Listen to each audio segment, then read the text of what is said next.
tarde.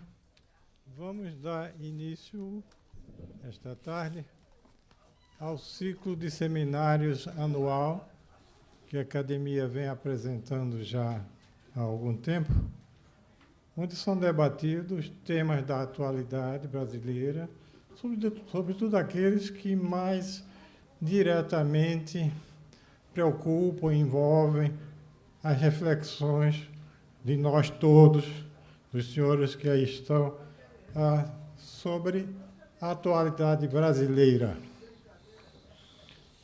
No primeiro semestre, não vou falar de toda a programação anual, no primeiro semestre teremos 3 seminários. O de hoje trata de a arte hoje. Ora, quem de nós não tem a preocupação de saber o que é que está passando com a arte? A arte no sentido mais amplo da palavra, seja ela literatura, pintura, escultura, música. Nós todos temos uma certa inquietação sobre o que está passando nesse mundo, quais são as perspectivas com que nos deparamos na evolução em cada um desses setores.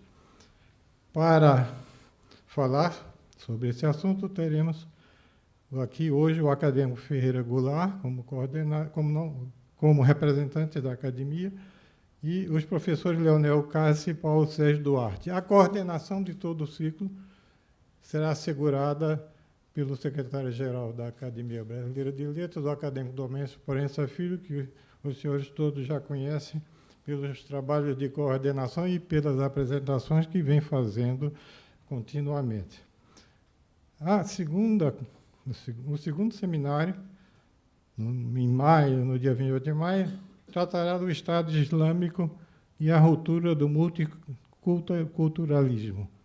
Será, digamos, o acadêmico responsável, o acadêmico Cândido Mendes, e participarão também o acadêmico Sérgio Paulo Ranet e a professora Arlene Siemecha. E no dia 25 de junho, bom, não precisa ressaltar a importância que tem a reflexão sobre o problema do Estado Islâmico na contemporaneidade, nos dias de hoje. No dia 25, teremos Brasil, Instituições e Democracia, e será o acadêmico Merval Pereira, que representará a academia nessa mesa, e falarão os professores Carlos Pereira e Gustavo Binenjoin. Bom, é inútil querer ressaltar a importância desses 3 temas, e tenho certeza de que todos estamos contando muito com as reflexões que vamos ouvir no dia de hoje, do acadêmico Ferreira Goulart e dos professores Leonel Cássio e Paulo Sérgio Duarte. Eu queria, neste momento, antes de passar a palavra ao coordenador acadêmico Domêncio Porença Filho, agradecer a presença de todos, agradecer também àqueles que nos acompanham pela internet e deixar um reconhecimento também explícito ao Banco Bradesco, que patrocina essa série de palestras dos seminários Brasil-Brasil. Deixo, então, com os senhores agora o acadêmico Domêncio Porença Filho, que fará a coordenação das palestras de hoje e das demais do ciclo. Muito obrigado a todos.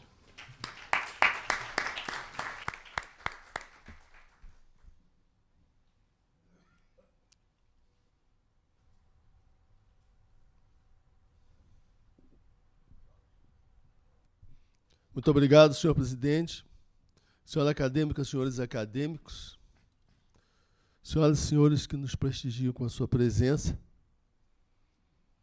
público que nos assiste pela internet. O oxigênio da arte é a liberdade.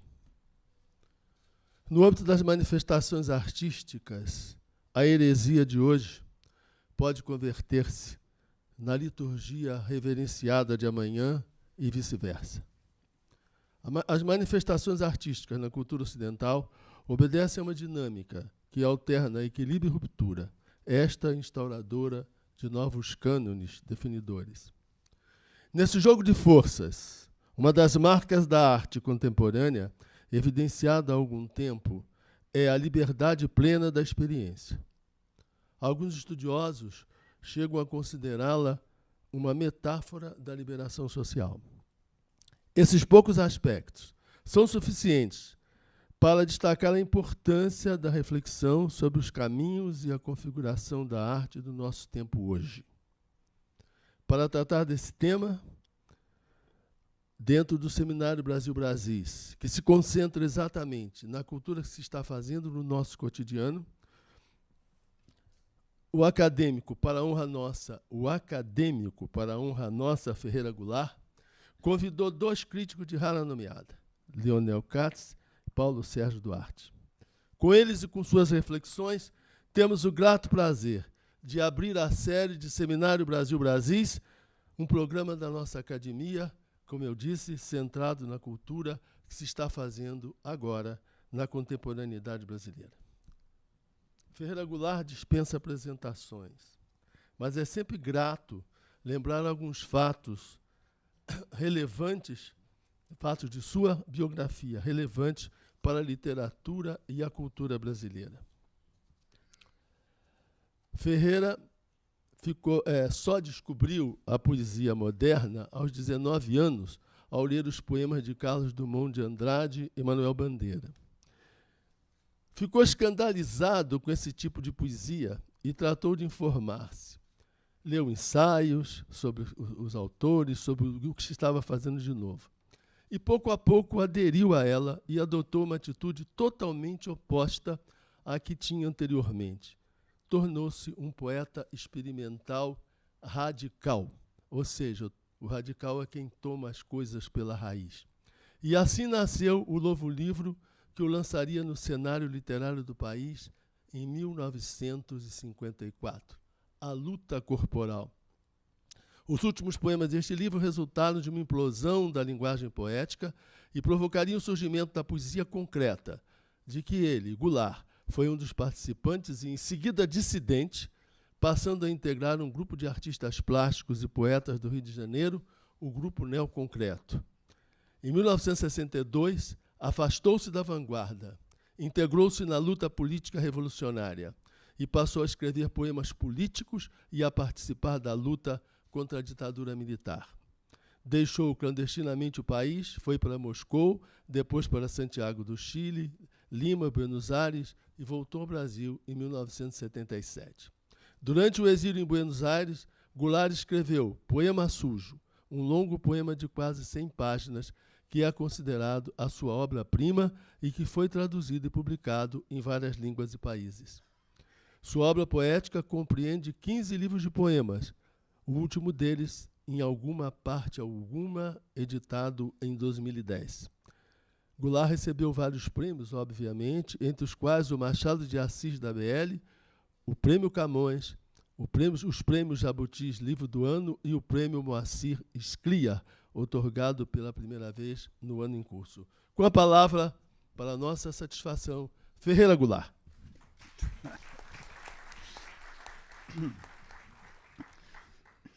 Pessoal, boa noite ao público, aos meus confrades da academia. Nós vamos falar aqui de um assunto que é bastante polêmico e eu tenho uma posição já conhecida das pessoas que se interessam por esse tema, que é a questão da arte de hoje. Então, quer dizer, todo mundo sabe que o que é legal é ser avançado, é ser de vanguarda. Eu confesso que eu fui de vanguarda a maior parte da minha vida, mas, sinceramente, não de propósito. Eu costumo dizer que a vida ela tem muito de acaso nela, né? Então, eu também não planejo nada, mas quando eu descubro alguma coisa, eu me apaixono e me engajo, né? Então, de modo que nessa conversa nossa aqui sobre arte contemporânea, pode ser que eu fique um pouco mais ardoroso do que deveria ser, né? Um pouco mais contundente, Mas a verdade é que eu corro o risco de estar numa posição retrógrada, quer dizer, numa posição... Mas eu me lembro de um crítico americano que disse o seguinte: desde que, no final do século XIX, os críticos de arte não compreenderam o impressionismo, a partir daí, que ficou provado que a crítica era incompetente para conhecer a vanguarda, a partir daí, o pintor pode espremer a bisnaga no nariz do crítico que ele aprova. Porque de retaguarda ninguém quer ser. Então, mas, às vezes, é preciso correr o risco de dizer as coisas, quer pegue mal ou não. Quer dizer, então, nós sabemos que hoje o que se chama de arte contemporânea tomou conta dos museus, tomou conta das galerias de arte. Eu não digo que tenha tomado conta da crítica de arte, porque ela não existe mais. Ela não existe mais porque a arte contemporânea não é arte. Então, quer dizer, se eu mando 4 urubus para a Bienal, é impossível fazer crítica disso, né? O urubu deveria estar mais preto, menos preto, ou em vez de 3 urubus, por que não 4? Né? Quer dizer, então, a verdade é a seguinte, é que isso, embora pareça engraçado e às vezes até patético, mas tem uma razão de ser, quer dizer, isso não nasceu por acaso. Isso não nasceu do nada. Um dia um maluco começou a fazer essas coisas e todo mundo seguiu, ou uma grande parte dos artistas seguiu. Não é bem assim. Na minha interpretação, na minha maneira de ver, essa coisa começa quando um pintor do final do século XIX, chamado Paul Cézanne, deu ao impressionismo, que era a escola pictórica da época, e ele era um dos membros desse grupo de jovens artistas, ele deu um rumo distinto. Ele dizia: eu mudo a água em vinho, o mundo em pintura. E quando você vê os quadros de Cézanne, você vê que realmente ali há alguma coisa diferente dos outros impressionistas. A árvore que ele pinta não é árvore. A maçã que ele pinta não é maçã. É pintura. Quer dizer, quando ele diz eu mudo a água em vinho, o mundo em pintura, é que a essência daquela maçã não é a maçã real que eu como, não é para comer. Ele não está querendo fazer uma maçã tão real que você tenha vontade de comer. Não.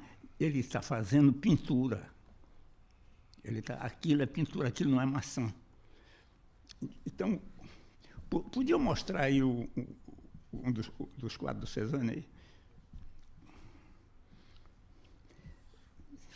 Isso aí é Le Grand Pan, é um dos quadros do Cézanne, uma paisagem. Aí é a montanha de Saint-Victoire. Não tem a nitidez que deveria ter, mas a verdade é que, quando você olha, podia diminuir a luz. Quer dizer, quando você olha o quadro, ou uma reprodução boa do quadro, você vê que não há preocupação de imitar a montanha tal como é. Ele está dizendo explicitamente que ele está fazendo pintura, ele está fazendo uma obra pictórica.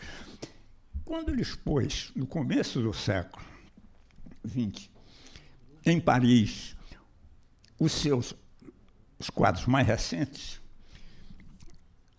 Picasso, o jovem Picasso, e Braque, outro jovem artista, quando viram, ficaram deslumbrados. Eles viram que algo de novo estava surgindo ali. E se entregaram a esse caminho novo aberto por Cézanne. Aí ocorreu o seguinte.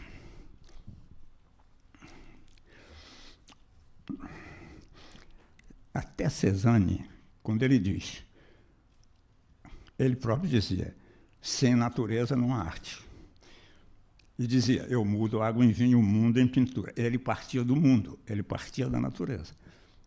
Os cubistas dão um passo adiante, eliminam a relação com a natureza e partem da tela.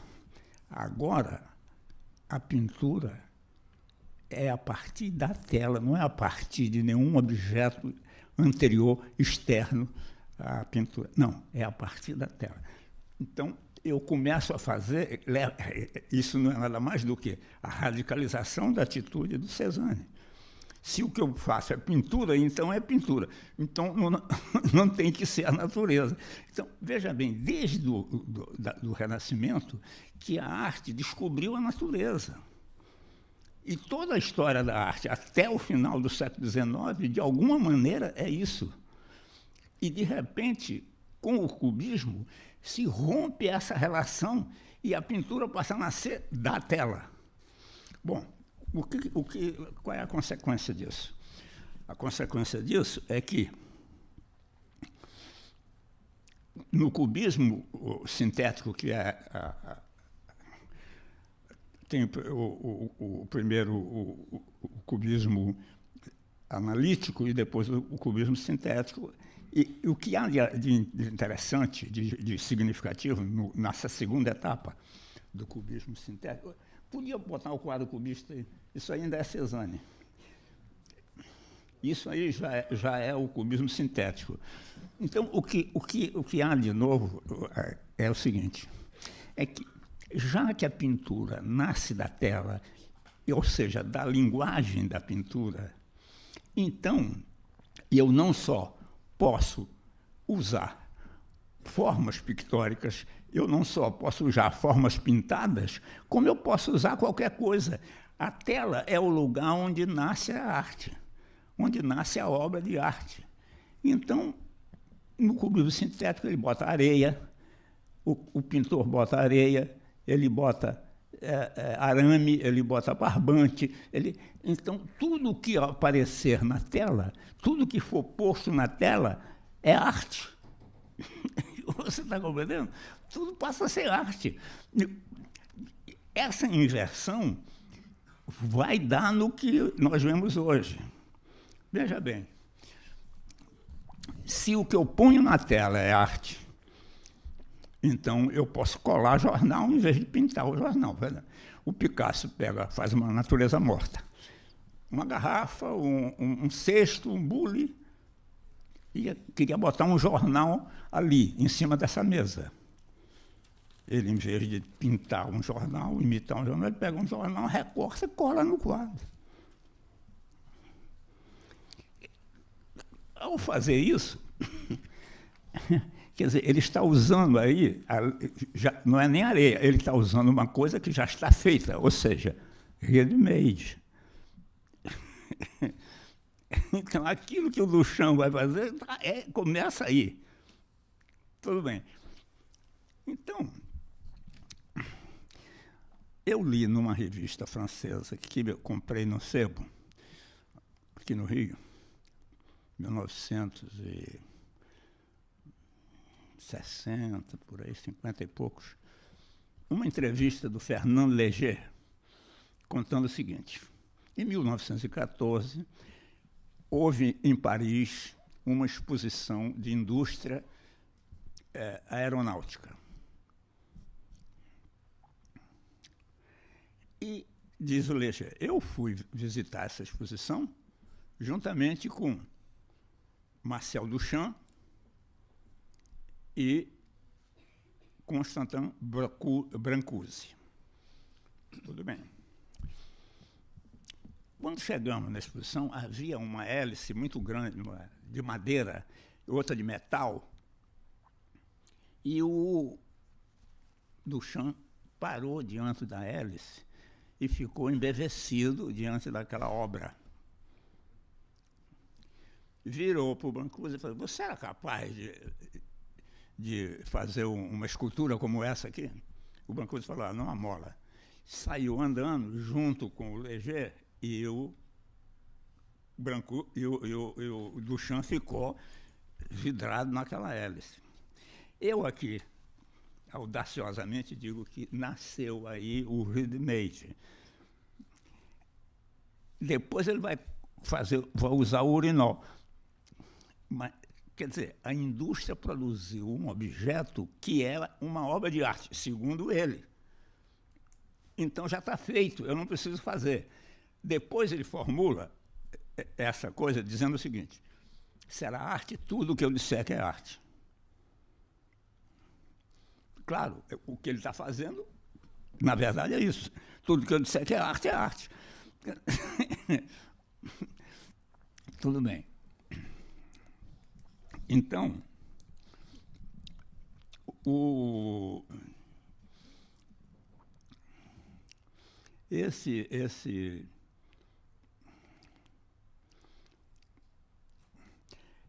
ready-made, o urinol do Duchamp, ele entra numa loja de artigos sanitários e vê um urinol desses de boteco, né? Masculino. De fato, é uma forma estranha, uma forma inusitada. Pega, escreve Muth, assina a obra com um pseudônimo de Muth e dá um nome de Fontaine, fonte, e manda para a exposição. Isso foi em Nova York. Essa exposição de aviação foi em 1914. Em 1915, ele já está em Nova York, lá com o grupo dos jovens artistas, e nessa exposição, ele manda o urinol.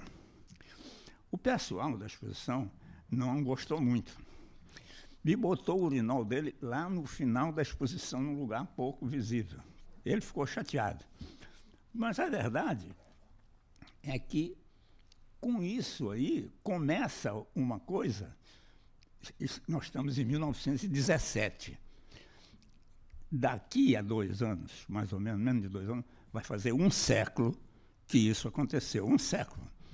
E esse urinol continua inspirando os artistas contemporâneos. Vai fazer 1 século, é uma novidade. Quer dizer. Veja bem. Então, na verdade, o que há é o seguinte: eu vejo aí nisso, porque é preciso entender que o Duchamp era um cara irreverente, muito talentoso e incoerente. Quer dizer, evidentemente, nenhum artista tem compromisso com coerência dessa natureza. Então, o que acontece? É que, no mesmo momento que ele faz esse urinol, que ele assina esse urinol, que ele manda para a exposição, ele está realizando uma obra que ele levou 8 anos fazendo, que se chama O Grande Vidro. Então, não estava feito, né?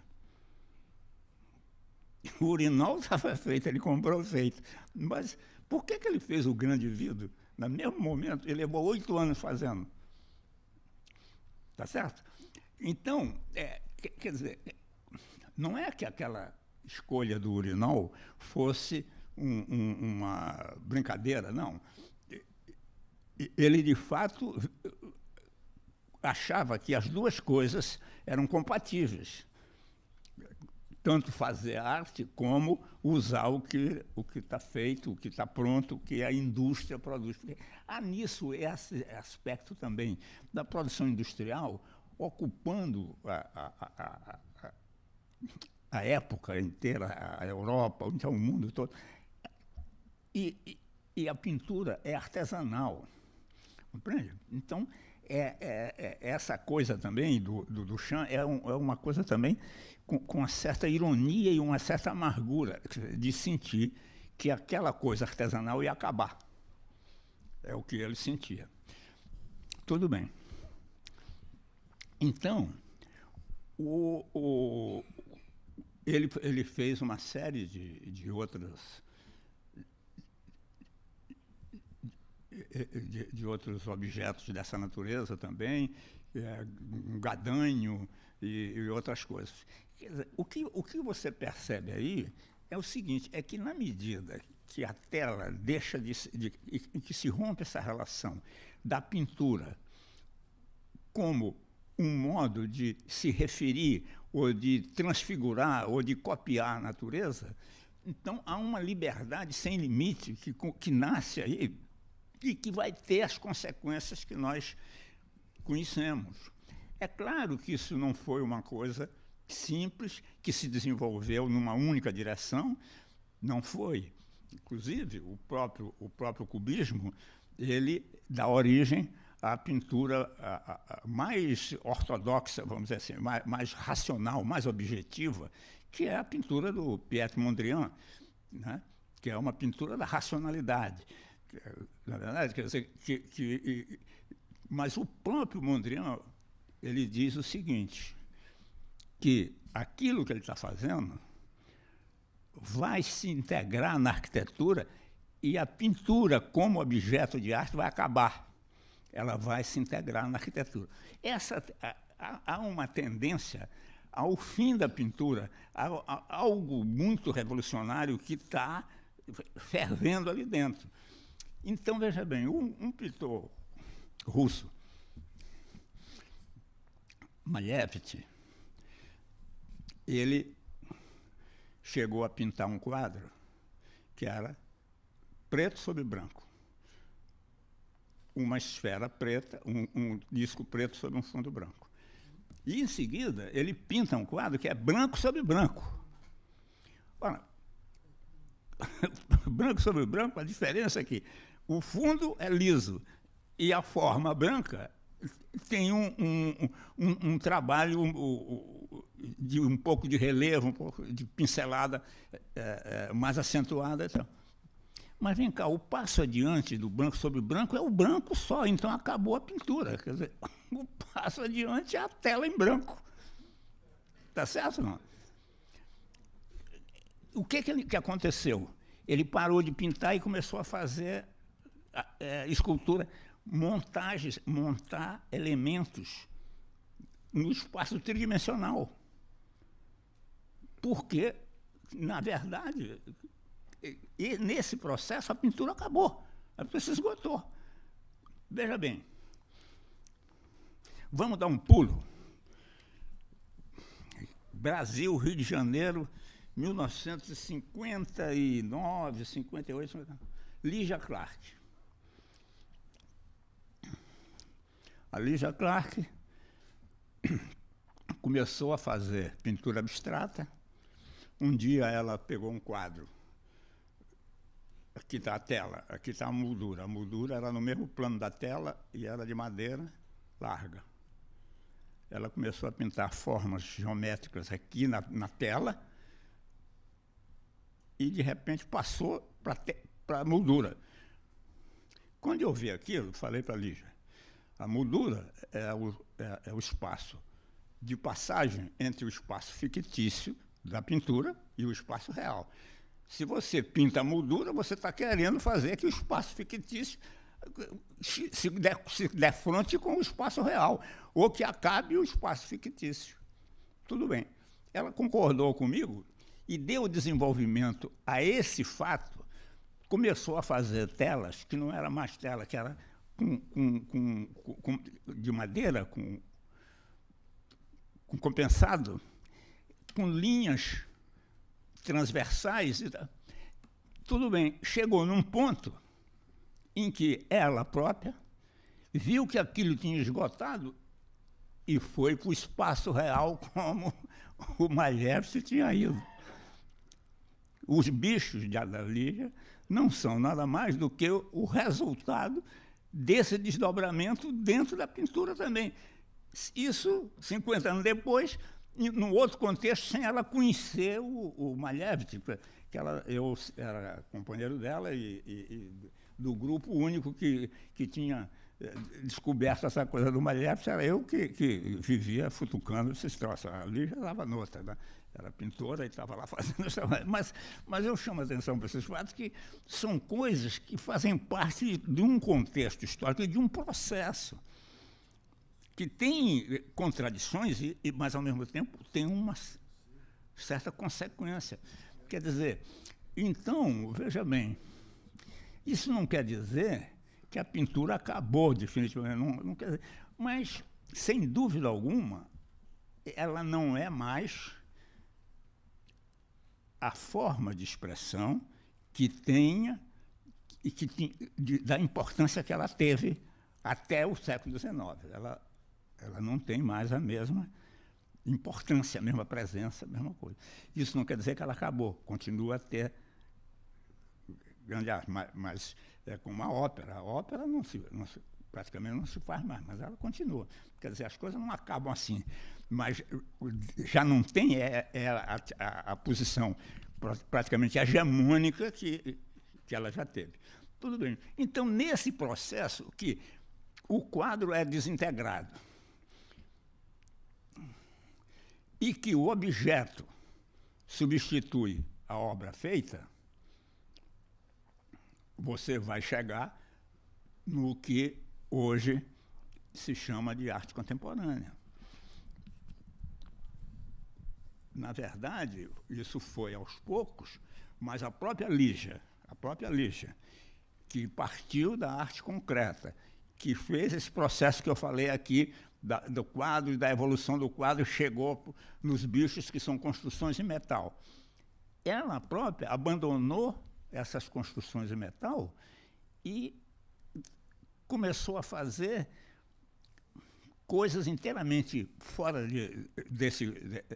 desse caminho, mas que é uma consequência disso, que é luvas que o cara mete na mão, um tubo de plástico que o cara entra, mergulha e compreende? Então, assim, e aí ela justifica, teoricamente, dizendo que se trata de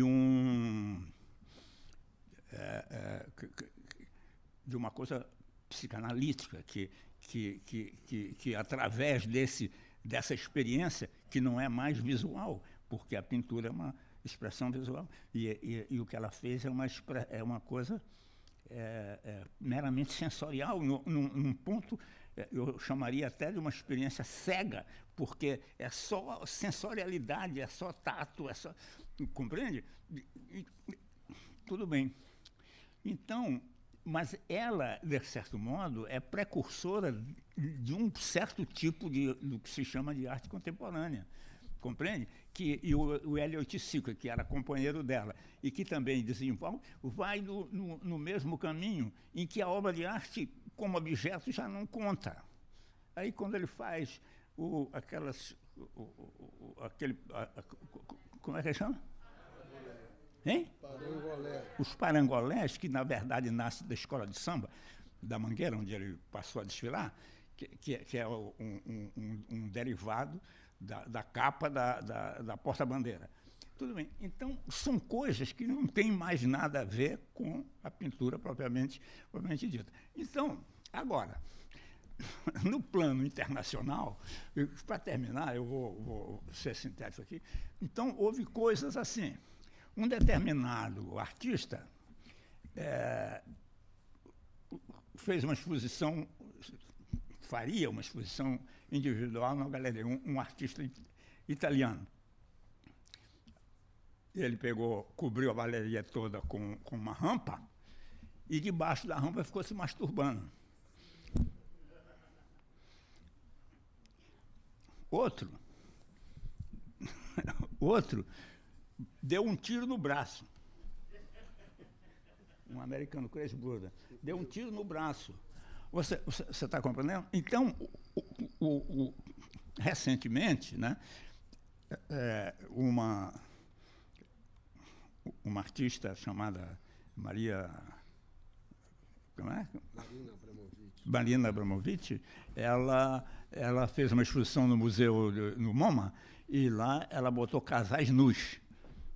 Então, uma pessoa perguntou para ela, mas por que casais nus? Ela falou, para constranger as pessoas. Eu não sabia que se faz arte para constranger as pessoas. Eu pensei que era agradar as pessoas, para fascinar as pessoas, para constranger as pessoas. Agora, mas a coisa que é fundamental é a seguinte: por que casais nus no MoMA é obra de arte, e se eu puser na minha casa os casais nus não é obra de arte? Por quê? Então é o museu que faz aquilo virar obra de arte? Então, que vanguarda é essa, rebelde, que necessita da instituição para se afirmar? É claro. O outro pegou um cachorro, amarrou pelo pescoço, pôs numa galeria de arte e intitulou aquilo Arte Perecível. Deixou o cachorro sem comer e sem beber até o cachorro morrer na galeria. Morto na galeria, ele era obra perecível. Mas morto na casa dele, se ele fizesse... Então é uma coisa estranha, né? Quer dizer, é a instituição que transforma... Quer dizer, então nem a vanguarda existe, né? Porque ela precisa da instituição para existir, compreende? Então, de modo que essa é a questão. Quer dizer, é claro que no meio disso existem coisas criativas, porque você não tem que fazer arte, para fazer arte tem que ser pintura, ou escultura, ou gravura, não tem que ser. Pode fazer arte com outras coisas. Eu costumo citar aquela obra do Cildo Meirelles, que é aquele quarto todo em vermelho, que foi exposto no Museu de Arte Moderna aqui do Rio, se não me engano, em 86. Eu era crítico da revista Veja, escrevi sobre o trabalho dele, porque era uma coisa criativa. Você entrava lá, era tudo vermelho, a parede vermelha, o chão vermelho, tudo vermelho, a geladeira vermelha, abria a geladeira, o leite era vermelho, tudo vermelho, está entendendo? E aí no chão, um vidrinho desse tamanho, de onde saiu todo aquele vermelho. Quer dizer, então, uma coisa com senso de humor, é legal. Então, pode fazer arte sem ser pintura. Compreende? Quer dizer, mas tem que ser. O que não pode é ser, porque quando eu pego e boto cocô na lata e mando para a galeria, eu estou dizendo que a arte é merda, que tanto faz, que arte e merda é a mesma coisa. Quer dizer, compreende? Então, de modo que, em linhas gerais, é isso. Obrigado, Goulart.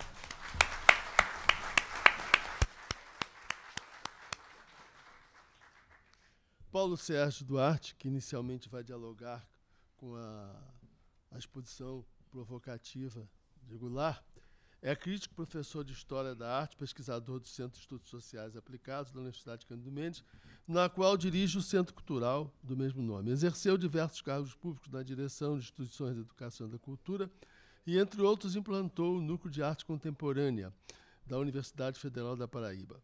Implantou o programa Espaço Arte Brasileira Contemporânea na Funarte, com Glória Ferreira, dirigiu o Instituto Nacional de Artes Plásticas da Funarte, foi diretor-geral do Paço Imperial e subsecretário de Educação do Estado do Rio de Janeiro e membro do Grupo de Implantação da Universidade Estadual Norte Fluminense. Curador de exposições individuais e coletivas de diferentes portes, lecionou estética nos departamentos de Arquitetura e Urbanismo e Artes e Comunicação, Teoria e História da Arte na Escola de Artes Visuais do Rio de Janeiro, Parque Lage, e desde 2000 leciona nos cursos de pós-graduação da Universidade Cândido Mendes. Entre outros livros, publicou Arte Brasileira Contemporânea, um prelúdio, A Trilha da Trama e outros textos sobre arte, Carlos Vergara, Valtércio Caldas e anos 60, Transformações da Arte no Brasil. Com a palavra, Paulo Sérgio Duarte. Esclareço que a ditadura de Conos é imperiosa. Nós temos de 20 a 25 minutos para você, tá bom? Muito obrigado. Boa noite a todos. Eu queria agradecer, antes de tudo, o convite da Academia Brasileira de Letras, em especial do poeta e escritor Ferreira Goulart, que organizou essa mesa. É um prazer estar aqui com vocês. E eu tenho uma visão muito cética das condições da arte, da produção de arte hoje, por um viés talvez um pouco diferente do nosso poeta. Acredito que os regimes de percepção estão sendo profundamente alterados pelas transformações tecnológicas. Numa pesquisa recente na Inglaterra, com jovens de 18 anos, sobre quem tinha colocado um CD no toca-disco No último ano, a maior parte dos jovens de 18 anos nunca tinha tido essa experiência, só conhecia a música através baixada por MP3 na internet, e nós sabemos que o algoritmo de compressão que se realiza sobre as gravações MP3 retira muitos harmônicos, a profundidade e a espacialidade da música, sobretudo se isso está sendo feito através de fones de ouvidos muito precários. Então, há uma perda da percepção auditiva, na qualidade da percepção auditiva enorme. Estou vendo aqui meu amigo Carlos Leal, que compartilha comigo ainda a velha guarda, até de LPs, mas essa espacialidade é perdida. No caso da visibilidade, também a visibilidade está muito alterada em termos contemporâneos, porque toda uma geração se formou, teve seu olhar formado. A verdadeira paisagem que eles viam não era o que eles vislumbravam num campo, uma árvore na cidade. A verdadeira paisagem que eles viam todo dia era aquela emitida pelos tubos de raios catódicos das antigas televisões, logo depois pelas telas de cristal líquido e hoje pelas telas de LED. Então, a visibilidade também está sendo alterada. Então, toda uma geração nova vai conceber, sem falar nos videogames, vai conceber obras de arte para as quais eu não estou capacitado a sequer perceber que são obras de arte. Por causa da minha formação, há uma formação naquilo que nós chamamos de arte moderna, muito bem descrita nos seus fundamentos por Ferreira Goulart aqui, e aquilo que se estende principalmente de Cézanne até a grande arte do expressionismo abstrato norte-americano, com Rothko, com Pollock, com Franz Klein, com de Kooning. Então, ali nós temos uma investigação de uma vertente da arte moderna muito importante na minha formação, que era a busca da verdade planar da tela, ou seja, a verdade é o plano, não precisamos da ilusão de profundidade de representar 3 dimensões, onde não há 3 dimensões efetivamente, só há 2 dimensões numa superfície plana, e essa investigação, que é o que faz a mais forte pintura ao longo do século XX, se estende realmente de Cézanne até o expressionismo abstrato norte-americano. Depois disso, os inúmeros críticos, e particularmente 2, um americano, Arthur Danto, que é também filósofo, e um alemão, Hans Belting, simultaneamente, sem entrar em contato uns com os outros, detectam que no início dos anos 60 algo tinha se passado nessa tradição moderna. Houve realmente uma disjunção com esse passado moderno, no momento em que os artistas americanos vão se confrontar com esse passado muito denso de uma pintura muito forte, que era o expressionismo abstrato, mas, ao mesmo tempo, esse expressionismo abstrato tinha se disseminado por toda a América em pinturas também de baixíssima qualidade, de tal maneira que a mancha tinha virado a nova figura da arte americana.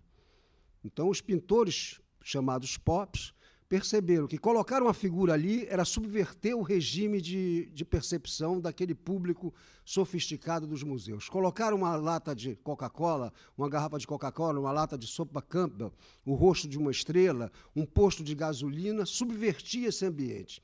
E, ao subverter esse ambiente, já muito diferente da situação do Red Maid, do urinol do Duchamp, que o urinol do Duchamp tinha um valor provocativo, nós poderíamos dizer até gnoseológico, em termos de questionar o que é arte e o que era arte naquele momento em que se sacralizava no mundo laico a obra de arte como os novos objetos de culto, os críticos como os novos sacerdotes e os novos santos dos artistas. Naquele mundo, o urinol tinha uma função subversiva muito forte. A lata de sopa Campbell não tem mais a função subjetiva, a sua função subversiva do urinol. A lata de sopa Campbell é, evidentemente, botar em ação, em motor, a razão cínica passível de ser usada numa sociedade de consumo avançada. Nessa sociedade de consumo avançada, a razão cínica funciona aqui, não funcionava no Brasil.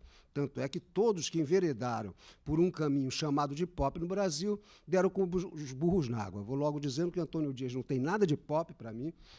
Vou logo dizendo que Rubens Gershman não tem nada de pop. O pop é esse deslocamento efetivo das pessoas, dos objetos, tal qual se encontram num supermercado ou numa esquina, para o ambiente do museu, como o Red Maid. E isso, a operação americana se deu muito certo.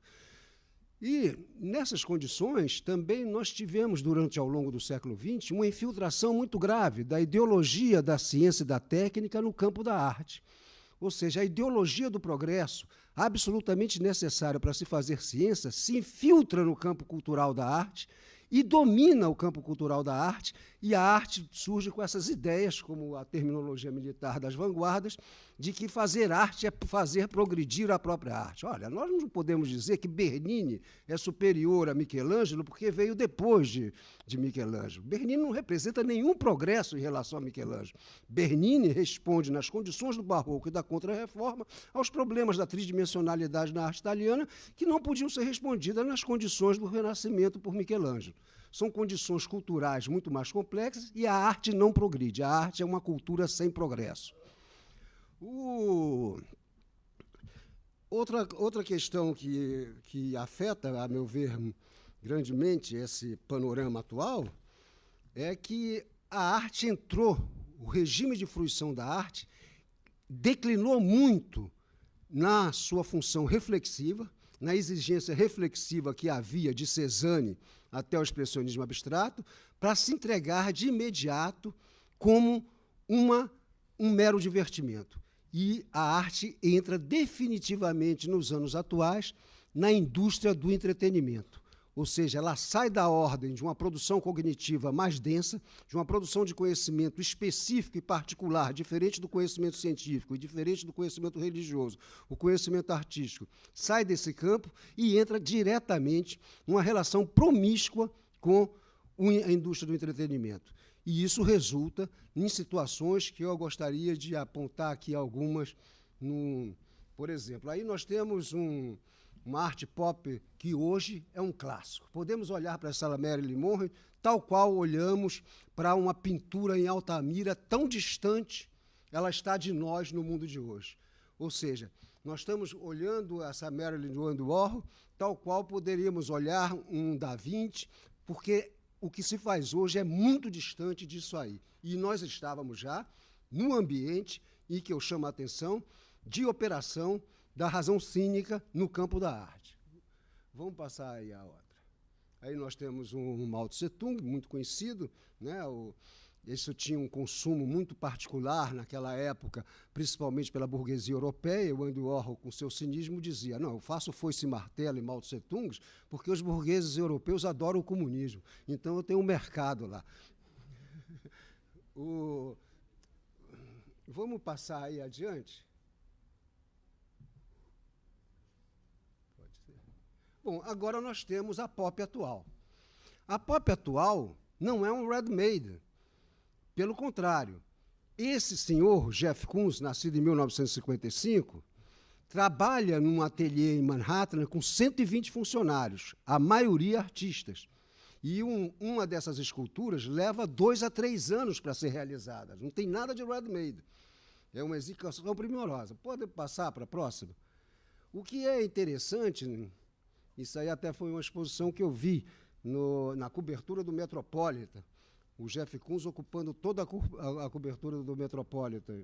E passemos adiante a próxima, porque é muito interessante esse coração que nós vamos ver agora.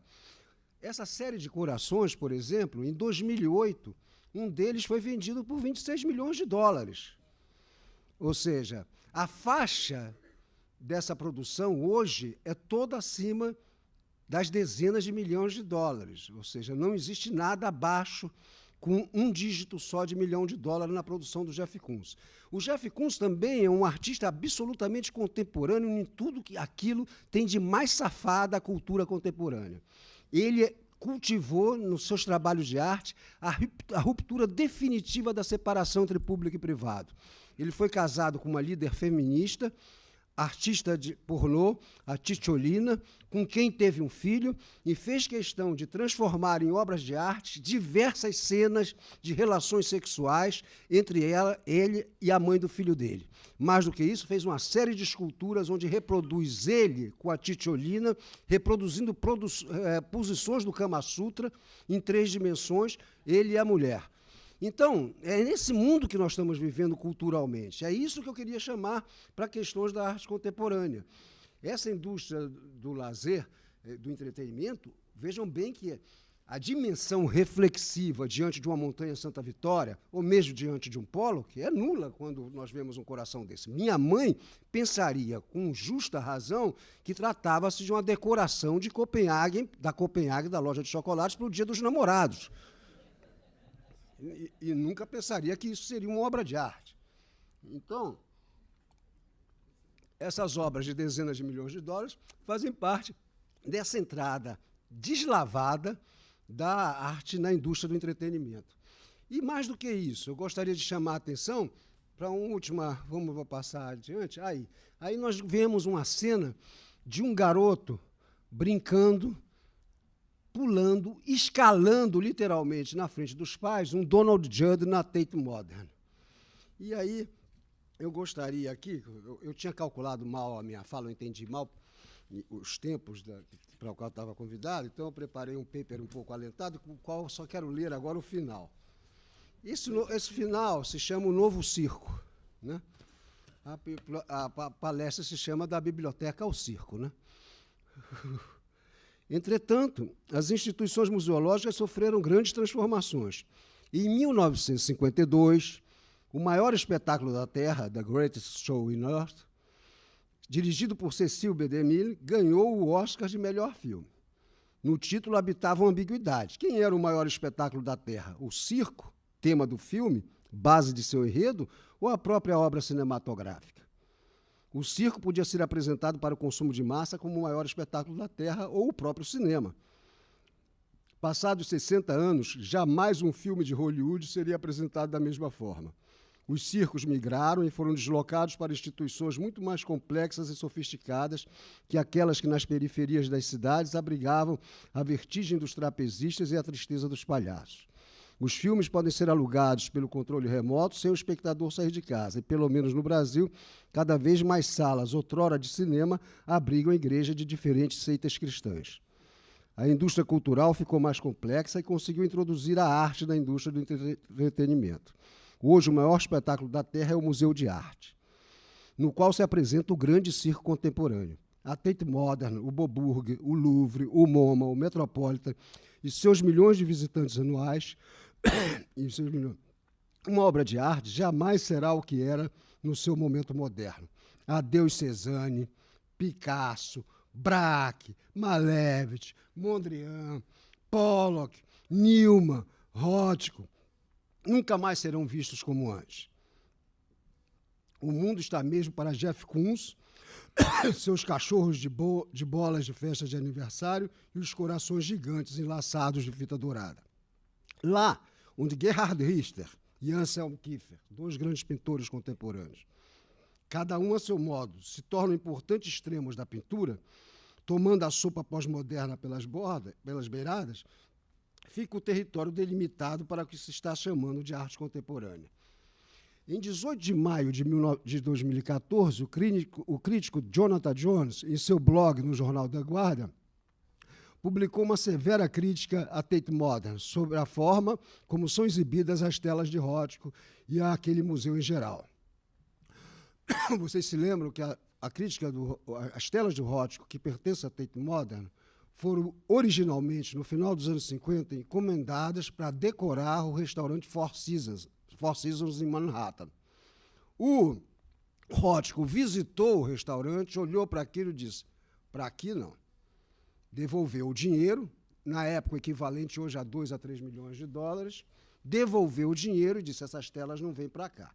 Esse não é um espaço digno para as pessoas que aqui frequentam, não são dignas de fruírem das minhas telas enquanto comem. As telas são para ser fruídas num regime de mais respeito do que estar comendo pratos de saladas e sorvetes. Então, ele tirou e doou para a Tate Modern essas telas. Essas telas na antiga Tate, né, que hoje é a Tate Bridge, ficavam numa sala que eu vi pela primeira vez isso, em 1969, havia realmente um ambiente de recolhimento. Até a sala era pintada no cinza escuro, pedido pelo Rothko, e há um clima de recolhimento. Passavam 2 ou 3 pessoas por hora, naquela época, na sala do Rothko. E você tinha tempo de fruição que quisesse para apreciar essas telas. Hoje, evidentemente, a coisa mudou muito. Então, Jonathan Jones diz, vale a pena ler essa crítica na íntegra. O motivo do artigo é a devolução ao espaço de exposição de uma das telas de Rothko da série Black and Maroon, vandalizada em 2012, e tem como título Why Tate Modern Should Show Rothko a Little Respect. Numa tradução livre, por que a Tate Modern deveria demonstrar um pouco de respeito por Rothko? Jonathan Jones se pergunta, mas a Tate em algum momento pensou por que esse ataque aconteceu? E considerou por um segundo se a atmosfera menos que convencional da Tate Modern, como um museu de arte, encoraja uma perda de reverência pela arte? E depois, não faz muito tempo, crianças foram vistas escalando um Donald Judd como um brinquedo no parque. Isso não deveria surpreender quando a Tate Modern é famosa por apresentar slides como obras de arte. As críticas de Jonathan Jones vão mais fundo e poderiam ser resumidas em: a Tate Modern definitivamente não é um local para a fruição de obras de arte. Pode ser que Jonathan Jones não esteja inteiramente correto ao atribuir o ato de vandalismo ao clima inteiramente estranho ao conhecimento de obras de arte que impera naquela instituição. Afinal, atos de vandalismo já ocorreram em diferentes épocas e em diferentes locais, como no próprio interior da Basílica de São Pedro do Vaticano, quando a Pietà de Michelangelo sofreu um atentado. Entretanto, tem inteira razão que gritos de participantes de obras interativas, crianças correndo, e outras peripécias não coibidas pela instituição não colaboram para o desenvolvimento de um conhecimento artístico. Mas, afinal de contas, foi a própria abertura da Tate Modern um marco no novo Estatuto dos Museus de Arte nesse milênio. No ano de sua abertura, em maio de 2000, esperava-se 1 milhão de visitantes. Recebeu 5 vezes mais. Desde então, recebeu mais de 40 milhões de visitantes. Segundo o portal da instituição, é uma das 3 maiores atrações turísticas do Reino Unido e gera uma receita em torno de 100 milhões de libras esterlinas para Londres por ano. Esse novo circo, ou parque de diversões, definitivamente não é um local para o desenvolvimento de processos cognitivos no âmbito poético. A atmosfera que reinava nos museus de arte há algumas décadas era a mesma que aquela que ainda está em vigência em qualquer biblioteca que se preze. Esse clima favorável ao conhecimento das obras de arte parece cada vez mais distante. A arte pop triunfou mesmo, mas não somente nas paredes das instituições, mas as transformando em museus pop. Para muitos demagogos e populistas, isso significa a democratização da arte. Na verdade, é o maior grau de rebaixamento que qualquer grande obra de arte, como a pintura de Mark Rothko, poderia atingir. O Brasil, devido a seu atraso educacional, está muito distante de apresentar situações como essa, salvo em algumas esporádicas exceções. Caso haja uma concentração de esforços na formação de professores de todas as disciplinas para uma formação artística em todos os âmbitos, poderemos assistir, talvez, a uma situação diferente.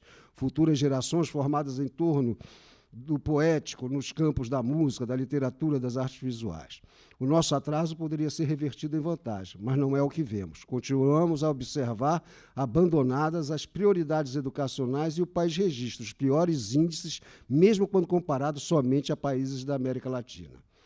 A arte fica sendo a hora do recreio, vista como uma atividade de puro entretenimento, dissociada de seus aspectos cognitivos mais interessantes. Sempre haverá ganhos residuais, mas estamos longe de ter um público formado para compreender a estatura da poderosa arte que já produzimos. Considera-se o comportamento exigido numa biblioteca como repressor ou esse comportamento é necessário para a fruição de obras de arte literárias e aquisição de conhecimento? Por que museus têm que ser parques de diversões e não locais para se fruir obras de arte e aquisição de conhecimento? Há certamente um uso inadequado do conceito de repressão quando se aplica a favorecer a indústria do entretenimento, quando ela invade os espaços de conhecimento. Então, essa questão da liberdade tem limite. Ou seja, há condições em que o exagero da liberdade num campo de fruição de obras de arte ao público determina a aniquilação das condições de fruição da obra de arte. Muito obrigado. Muito obrigado, Paulo Sérgio. Obrigado pela contenção. Leonel Katz, jornalista e editor, foi curador das exposições Vic Muniz no MAM, Jean Boguichi no MAR, a inusitada coleção de Silvio Porstein no MAN. Editou ou foi coautor de 40 livros de arte, e Literatura pelas edições Alumbramento e Aprazível Edições, entre os quais as fotobiografias de Flávio de Andrade, Bandeira e Drummond.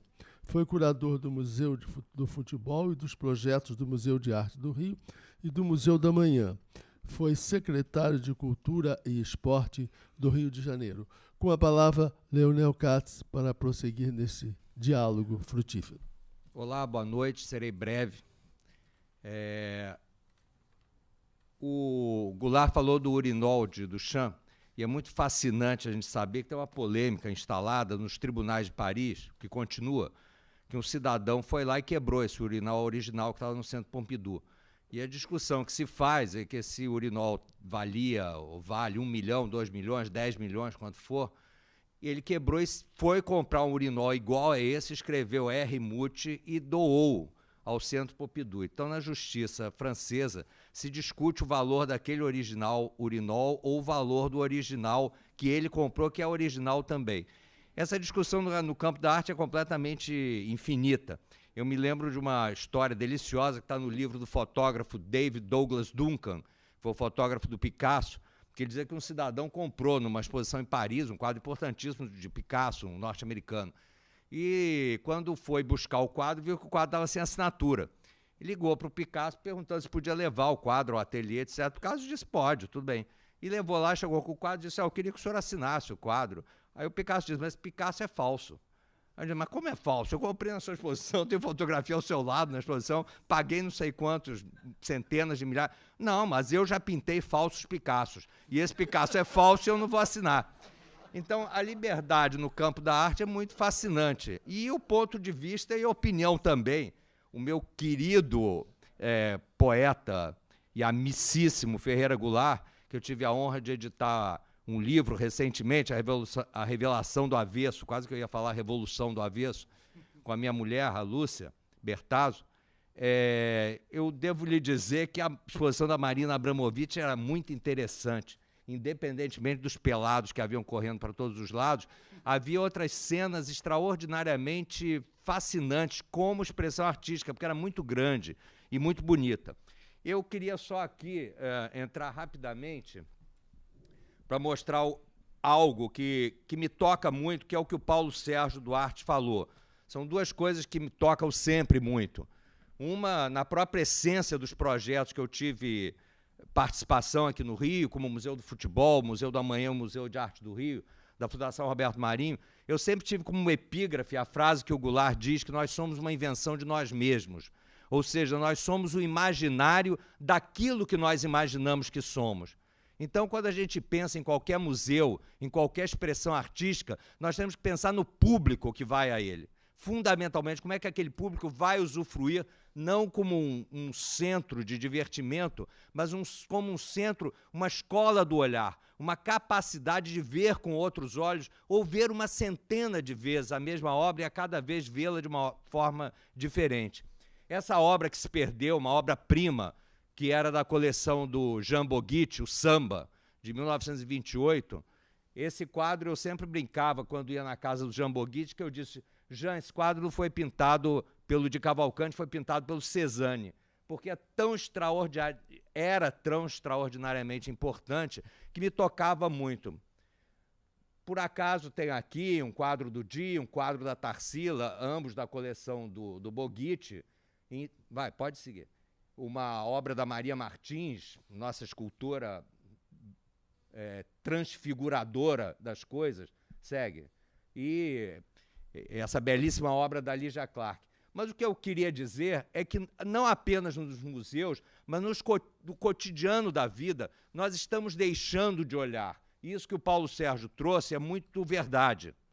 E esse deixar de olhar é que gera uma certa tristeza, porque a alma encantadora das ruas, a vida das ruas, o cotidiano das ruas, a troca das ruas, tudo isso se perde. Eu, por exemplo, confesso a vocês que eu tenho uma grande coleção de obras de arte extraordinárias. Os colecionadores são garimpeiros do tempo presente, eles vão recolhendo coisas. E eu recolhi uma coleção minha que está à disposição do público. Por favor, ela começa aqui. Exatamente em 3 quadras da Avenida Vieira Soto, eu colecionei 78 bueiros de rua, que contam a história do século XX.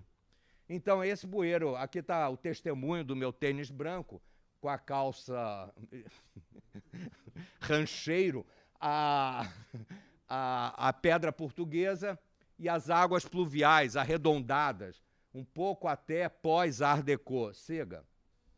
As águas pluviais mais próximas, a tipografia, que é bem naquele período dos anos 30 para os anos 40, antes de surgir o tipo helvética, mas com grande influência dos tipos Art Deco.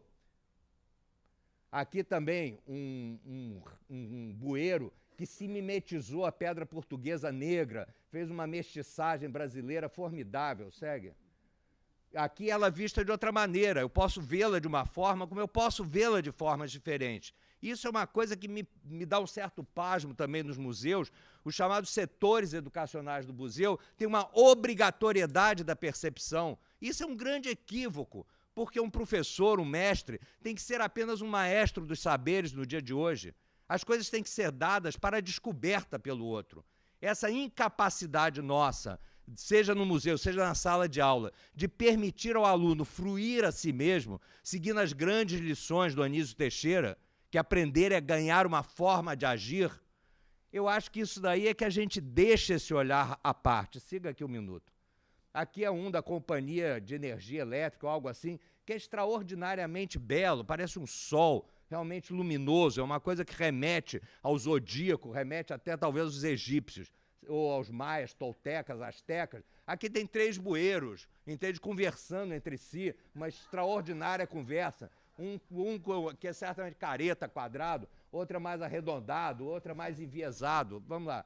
Aqui tem um bueiro quebrado assim, mas de onde florescem trevos de 4 folhas. Então também tem um vicejamento, essa amálgama entre a arte bruta e a arte da natureza. Siga. Aqui tem um pequeno bueiro que está namorando, priápico e erétil, esse hidrante vermelho, entende? Completamente excitado pela presença ali ao lado. Vocês veem na forma arredondada feminina. Por favor, siga. Aqui tem um bueiro já desgastado pelo tempo, eu não sei o que foi, caiu em cima dele, se foi um meteoro, se foi um pouco de gesso, mas enfim, ele foi moldado de outra maneira, quer dizer, ele sofreu um período de reinvenção e retransformação. Siga. Aqui, esse eu acho extraordinário. Esse bueiro aqui é a capa de Paulicéia Desvairada, do Mário de Andrade. É uma coisa extraordinária, essa inspiração que alguém da antiga SEDAG, a Companhia de Águas e Esgotos do Rio de Janeiro, leu Paulicéia Desvairada e mandou fazer esse bueiro. Siga, por favor. Aqui o Rio de Janeiro, presente, né? Aqui também um bueiro, coitado, que foi transformado numa cirurgia plástica, perdeu toda a sua forma original. Por favor, siga. Aqui ele ainda andando aí. Esse é um bueiro extraordinário que faria qualquer coisa para tê-lo em casa ou no museu, porque ele é gigantesco, está ali perto do Castelinho, e o que me fascina nele é que são 3 bueiros que parece que viveram 3 vidas diferentes, um ao lado do outro. Um sofreu desgaste do tempo, teve Alzheimer, Parkinson, aquele ali do meio, entende, já está com brotoejas, eczemas, e esse daqui se preservou de uma forma exuberante, extraordinária. Siga, por favor. Bom, está aqui outro departamento de oficinas e tal. Pode ir seguindo aqui, vamos andando aqui o desgaste do tempo. Aqui tem uma cadeira em cima do bueiro, né? Não sei qual é a função que ela faz aí de protegê-lo. Talvez nesse momento que a cidade vive esse momento de tanta violência, assim, essa cadeira altaneira perdida na rua resolveu proteger esse bueiro. Muito bem, logo em seguida, pode entrar aqui, aparece, por acaso, é a última imagem, o Grande Pinheiro de Cezanne, que remete ao que o Goulart falou, quando surge o advento da fotografia e o Cezanne sai para pintar o Monte Saint-Victoire, porque a realidade já era tão intensa pela fotografia que era demonstrada, que era preciso reinventar a arte. E da arte, como o próprio Goulart trouxe aqui, sempre maravilhosamente, o Cezanne acabou rompendo com a montanha que deixou de ser montanha, era uma mancha de cor, abrindo caminho para a abstração, para o cubismo e tudo. Mas não é esse o assunto. Eu falo do Grande Pinheiro de Cezanne por uma razão. Me chamou muito a atenção uma entrevista concedida nesse domingo por uma pessoa que eu não conheço, Adriano Pedrosa, que você deve conhecer, que é o atual curador do MASP. E eu fiquei profundamente comovido, porque há muito tempo eu não ouvi alguém interessado pelo passado do país. O que ele fala aqui da Lina Bobardi, daquele projeto original extraordinário, era o que a Lina falou à época, quando ela falou que ela fez aqueles cavaletes de vidro para eliminar o snobismo cultural, optando por soluções diretas, de modo que as obras de arte antigas não se acham expostas sobre veludo ou tecidos, mas colocado corajosamente sobre fundo neutro. Eu, quando me lembrei disso, me deu a percepção que a Lina Bobardi, há meio século atrás, teve uma antevisão do que seria a tela de um computador com fundo infinito, criando páginas e páginas e páginas que se abrem e se superpõem. E o Adriano Pedrosa tem vontade de resgatar o MASP, não apenas para uma vanguarda, mas para a sua função, porque o MASP tem 10 mil obras de arte, 210 mil documentos, coleções extraordinárias, tem 200 vestidos criados para os famosos desfiles da Ródia nos anos 70, pelo Aldemir Martins, pelo Bandeira, pelo Volpe, pelo Maluf, o Antônio Maluf, não Paulo Salim, e por outros artistas. E ele quer retomar também a Djanira, o papel da Djanira na arte brasileira. Enfim, o que eu quero dizer a isso é que não adianta apenas fazer e pensar, como é feito e pensado pela grande maioria das instituições, na chamada vanguarda do que é a arte hoje. A arte hoje é fruto do que nós fomos. É como naquela frase do Fernando Pessoa, que ele diz que as viagens não são os lugares, são os viajantes. O que vemos não é o que vemos, é o que somos. E o que nós somos? Nós somos o que nós fomos nos anos 30, nos anos 40, quando se criaram os pilares do Brasil. Eu fico fascinado com a importância que teve naquele período histórico, quando se rompeu Mário de Andrade, a literatura regionalista, a meninota Raquel de Queiroz, que foi a primeira membro mulher dessa academia. Enfim, quando se rompe um Brasil extraordinário de Oscar Niemeyer, de todo mundo, nesse momento vai se construindo pilares de um país. O Gustavo Capanema, que foi ministro da então Educação e Saúde, que abrangia a cultura, ele colocou o povo da cultura a serviço da educação pública de qualidade. Eu acho que esse é um assunto muito importante de nossa época. O pessoal da cultura não participa verdadeiramente do processo educacional da escola pública brasileira. E eu acho que isso é uma tristeza muito grande, porque o país não avança, porque as pessoas ficam fingindo que ensinam como fingindo que aprendem. O Brasil tem uma escola do século XIX, praticamente iluminista, com professores do século XX e crianças do século XXI. E, na verdade, nós não estamos fazendo com que esses professores participem de uma verdadeira escola do olhar, fazendo com que o próprio professor olhe com outro olhar para essas crianças e essas crianças possam olhar com outro olhar para a sua cidade, para a sua época, para os bueiros da rua, para o que for. Eu trouxe o bueiro da rua não como uma butada, mas simplesmente para dizer que tudo está expresso à arte, principalmente dentro da cidade, do cotidiano da cidade, da vida da cidade, da roupa, de qualquer coisa. Nós, quando fizemos o Museu do Futebol, nós fizemos uma sala dos heróis. A Sala dos Heróis é uma sala sobre os anos 30 e 40, em que colocamos no mesmo patamar da cultura brasileira, da literatura, da arte, da poesia, os heróis do futebol brasileiro, no caso, Domingos da Guia e o Leônidas da Silva. A essa sala se segue em sequência a Sala das Copas do Mundo, em que tem década a década a fusão do futebol com a arte, a história, a política, etc. O que é interessante é que cada fotografia daquela... Eu sempre cito, não trouxe aqui, uma fotografia do Didi, o príncipe etíope, como o Nelson Rodrigues falava, tendo a chuteira desamarrada na casa dele pela Guiomar, que era uma mulher mais branca que ele. Ele tendo no colo uma menina de cabelos encaracolados, parda, fruto do Brasil mestiço. Ele sentado no móvel pé de palito, que significava alguém que estava ascendendo uma certa aristocracia.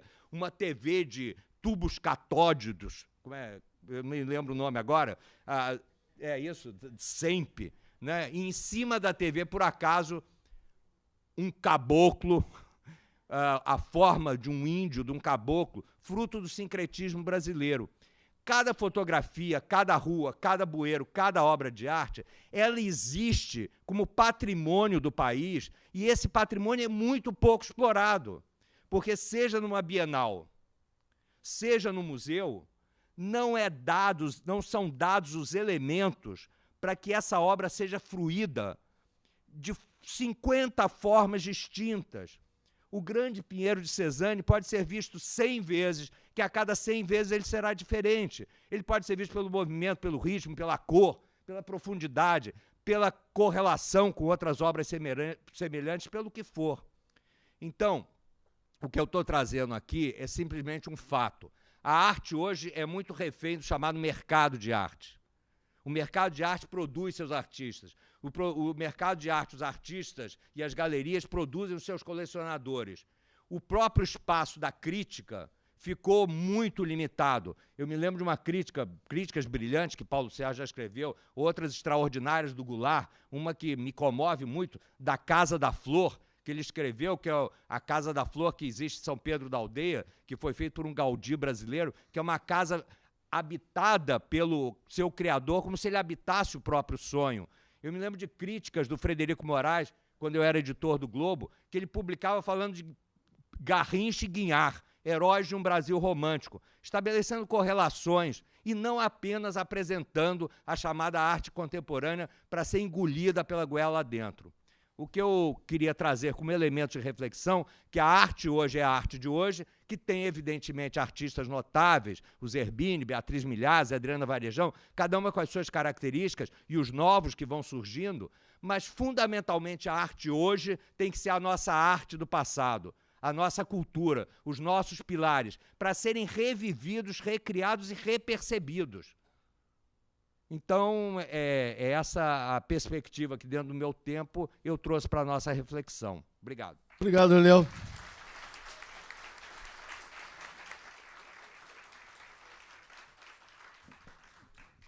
Como vimos e ouvimos, fez-se o diálogo de divergências e convergências, iluminador, como convém, e eu acredito que o primeiro seminário Brasil-Brasis cumpriu de maneira galhardíssima o seu objetivo. Obrigado, Goulart, obrigado, Leonel, obrigado, Paulo Sérgio, em nome da Casa de Machado de Assis. Convido a todos para o próximo seminário, o Estado Islâmico e a Ruptura do Multiculturalismo, outro seminário que promete, tendo como palestrante convidado, palestrante anfitrião, o acadêmico Cândido Mendes, e convidados o acadêmico Sérgio Paulo Vanet e Arlene Clemecha. Muito obrigado pela atenção e pela paciência.